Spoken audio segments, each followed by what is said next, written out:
Mi nombre es Lisbeth Guerrero. A continuación hablaremos un poco de lo que fue la gran recesión de 2008-2009 y su impacto en la industria automotriz de Estados Unidos. La crisis 2008-2011. Esta crisis fue generada por un colapso en el sistema inmobiliario de los Estados Unidos.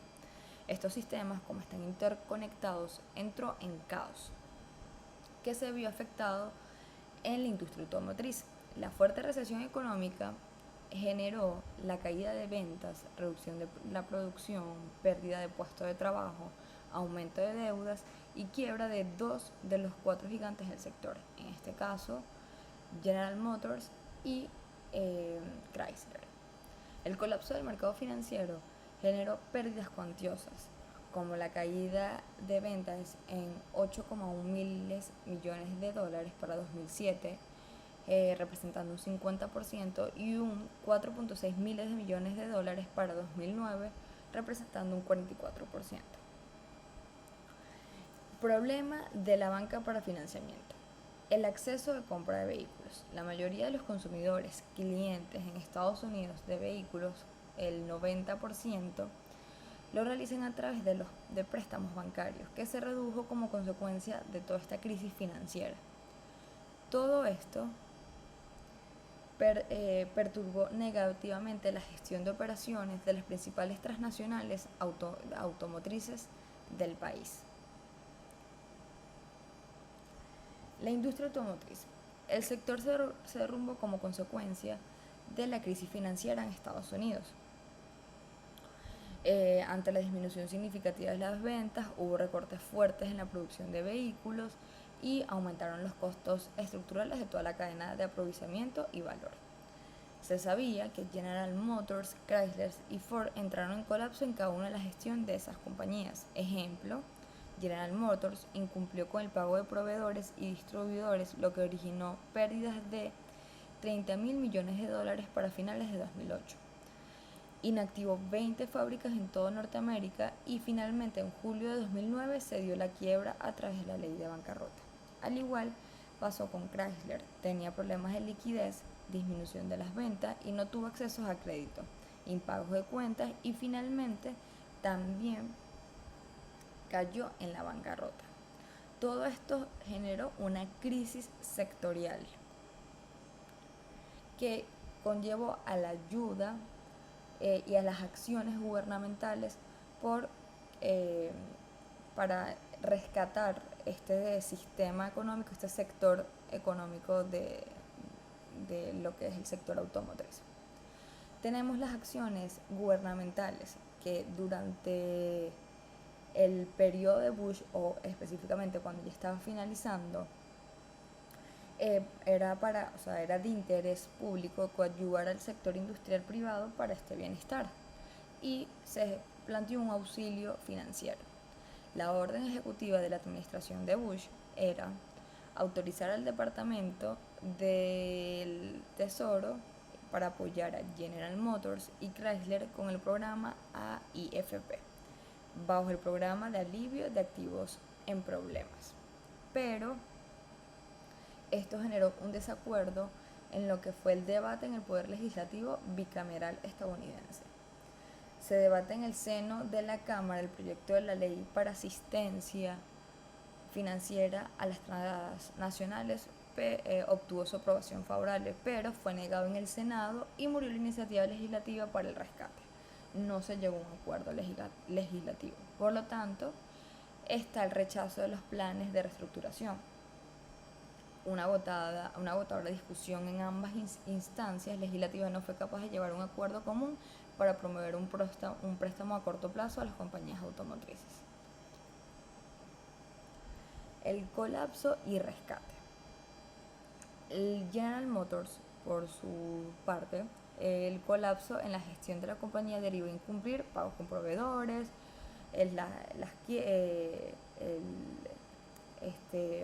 las pérdidas de 30 mil millones de dólares, hasta la quiebra.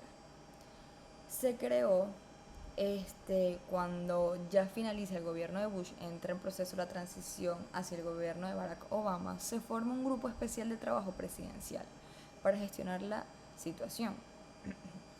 de estas empresas con la administración de Obama, lo que se le llama la transición. En esta transición se tocó el tema de auxilio financiero, cuáles que fueron las condiciones de Bush para otorgar ayuda a estas empresas. Las condiciones eran que recibirían el préstamo en diciembre del 2008, pero Chrysler y General Motors tenían que entregar planes de reestructuración al Departamento del Tesoro antes del 17 de febrero del 2009.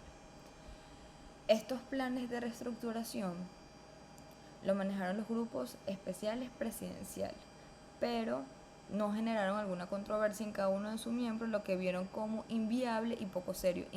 Inclusive habían ciertas restricciones que se les habían colocado en esas condiciones. Ejemplo, los ejecutivos no podían darse bonos, aumentos salariales compensacionales, ningún tipo de beneficio económico mientras estuviera el proceso en marcha. La etapa de reestructuración y de rescate de lo que fue Chrysler, ellos obtuvieron muchos problemas de liquidez, disminución de ventas, para mantener las operaciones que derivó en el caos, igualmente también en bancarrota. El trabajo presidencial para gestionar la situación en la administración de Obama también intervino con un auxilio financiero. La condición para recibir préstamos en diciembre de 2008 era que Chrysler y General Motors presentaran planes de esta reestructuración, como dijimos, antes del 17 de febrero del año 2009. La reestructuración de Chrysler, ellos se declaran en bancarrota en abril del 2009, debido a que agotaron todos los procedimientos para llegar a un acuerdo. Aplican la ley de bancarrota, que es la número 363, y la compañía pasó a manos de Beba Trust, gobierno de Estados Unidos, Canadá, Fiat. Y esta se distribuye en Beba Trust un 68%, Fiat un 20%, Estados Unidos un 9.9%, Canadá 2.4%. Para el 2011 solo Beba Trust y Fiat estaban con el porcentaje de acciones y propiedad, Beba Trust en un 41% y Fiat en un 59%. El aporte gubernamental para el financiamiento de la deuda del gobierno a Chrysler fue de 1.9 millones de dólares para atender sus pasivos. La etapa de reestructuración de General Motors también aplica la ley de bancarrota en julio del 2009, y también la compañía pasó a manos de Beba Trust, gobierno de Estados Unidos, gobiernos de Canadá y tenedores de bonos no garantizados. Pero posterior a la quiebra, en noviembre del 2010, se efectuó una oferta pública de acciones por un valor de 23.100 millones de dólares, la operación más emblemática de la historia del país, llevándose a cabo las acciones por $33. Por lo tanto, para diciembre del 2011 se produjo una redistribución en acciones. Disminuyeron en Beba Trucks de un 17.5% a un 10.3%, del gobierno de Estados Unidos de un 61% a un 32%, del gobierno de Canadá de un 11.7% a un 9%, tenedores de bonos no garantizados de 10% a 9.6%, y accionistas comunes se incrementaron por la venta de estas acciones a un 35.2% y planes de pensión a un 3.9%. Por último, tenemos la reestructuración de la industria automotriz. Cuando un sector entra al caos, la próxima etapa es el orden.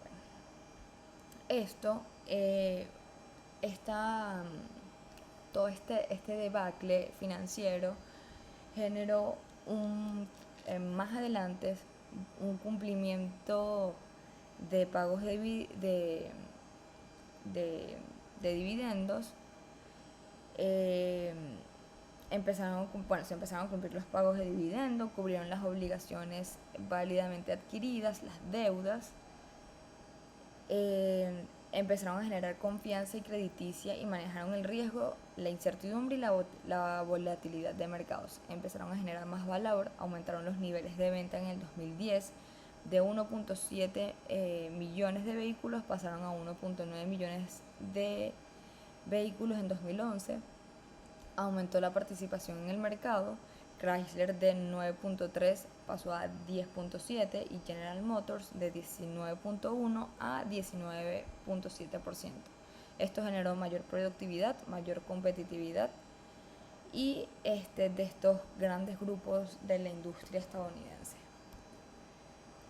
Y por último tenemos esta perspectiva y rol de cada uno de los actores que intervino en esta crisis financiera.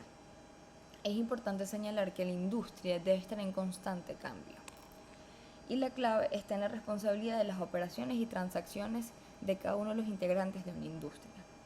Actuar con seriedad ante el caos y la incertidumbre para evitar situaciones como esta. Claro, evidentemente se desprendió de un colapso del sistema financiero inmobiliario, lo que derivó en todos los otros sectores como un sistema interconectado.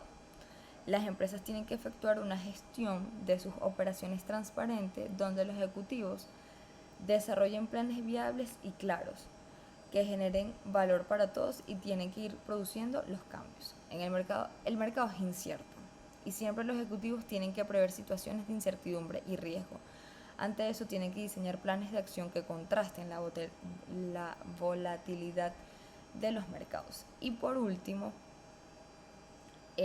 tenemos el gobierno que en esta oportunidad actuó de manera apropiada ante la intención de intervenir para darle auxilio a estas dos grandes empresas del sector automovilístico estadounidense y y por último también se tiene a la sociedad. La sociedad tiene que generar una responsabilidad de los consumidores ante los compromisos de pago que asumen con la banca créditos para los vehículos, generando un bienestar y un mejor futuro para toda la productividad, crecimiento y competitividad de la industria.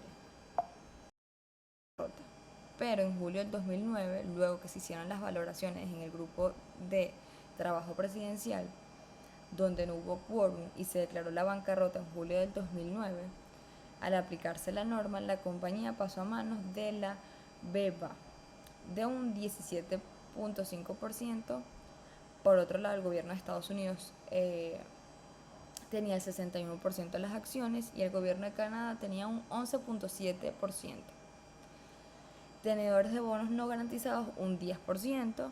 Para posterior a la quiebra, para el noviembre del 2010, se efectuó una oferta pública de acciones por un valor de 23.100 millones de dólares, es decir, $33 por acción.